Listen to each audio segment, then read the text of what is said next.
If you wish for your writing to be read, it needs to be coherent.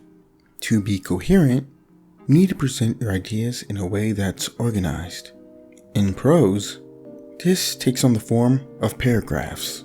Now, knowing the traditional knowledge for paragraphs isn't enough to write strong prose and in fiction. While that knowledge is still valid, creative writing doesn't follow a neatly arranged argument-to-argument approach. So, with that in mind, I designed this episode with the help of a dash of style. There are 4 principles I believe you should take away for prose. Starting with Principle 1. Each paragraph should have a topic. Breaking up your writing into paragraphs is all about wrapping up a single idea nice and tidy. Each paragraph should have its own little purpose. Kicked off with a solid idea, then run with it before wrapping it up. Or, as the reader's brain puts it, there should be a head and a body. The head introduces the main idea of the paragraph, and the body expands on it. Now, in creative writing, you can't play by these rules without making it seem too straight-laced or rigid. Readers want to feel like they're hopping from one point to another, to lose themselves in a tale. Your paragraphs must be focused, but it can appear to be focused. So, what should you do? That brings us to principle number 2. Each paragraph should act as a link to the next paragraph. Paragraphs are kind of like pieces of a puzzle. Each one stands on its own, but is also connected to the other. So, to pull off making things invisible, the first and last sentences need to subtly link up, being a bridge from one paragraph to the next. Pulling this off does require additional structural knowledge, though I've already got you covered there. We'll discuss that at the end. In the meantime, let's move on to principle number 3. Manipulate paragraph length to control pace and emphasis. Paragraphs are your secret weapon for pacing. If you're using short paragraphs, things tend to speed up. Writers who lean to these tend to make fast-paced, action-packed stuff. There are some dangers to this though. For one, there can be too much shortness. Short paragraphs can work great in newspapers and magazines, but not so much in books.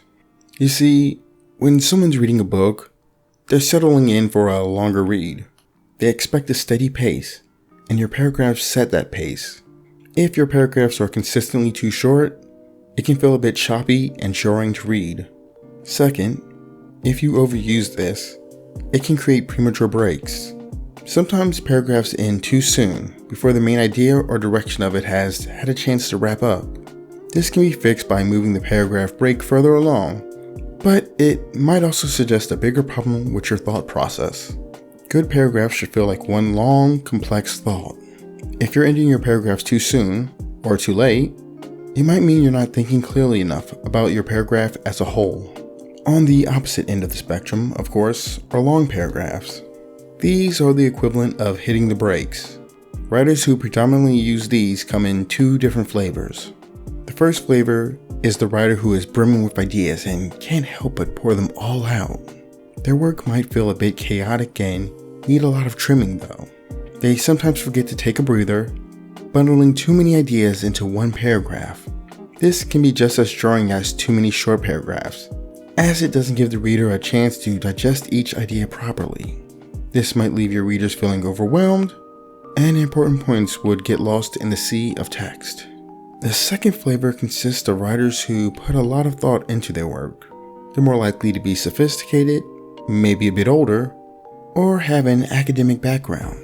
They aren't so interested in action, but care deeply about their prose. While this is great for the style of their writing, it could slow down their pacing. These writers need to remember that not every reader is up for the mental challenge of deciphering very long paragraphs. Now, having said all that, I have 3 tips for dealing with these pitfalls, for both sides of the short and long equation. 1. Always think about why you're ending the paragraph at a certain point. Does it make sense to end here? Or would it be better to end one sentence earlier or later? 2. Review your opening sentence. When you conclude a paragraph, have you come full circle? Or is there more to be said? 3.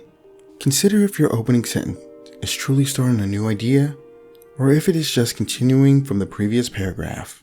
Ultimately, Consider what you want someone to experience at any given moment and try to stay consistent with your paragraphs. Or, well, try to stay consistent most of the time. Principle number 4.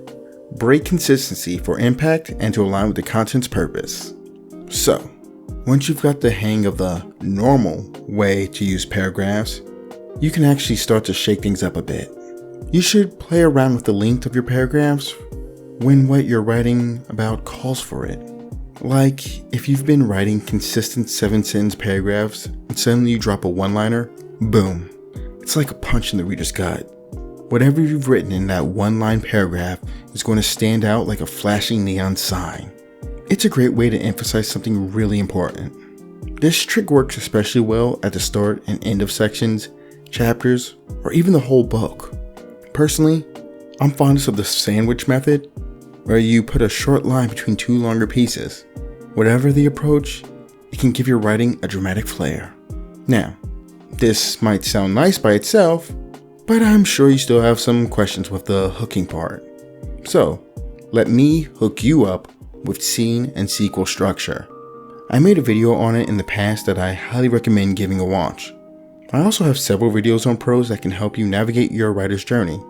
All I ask is that you press the like button and possibly comment if things are helping. It helps the channel grow, and the channel's growth makes it easier for me to help you.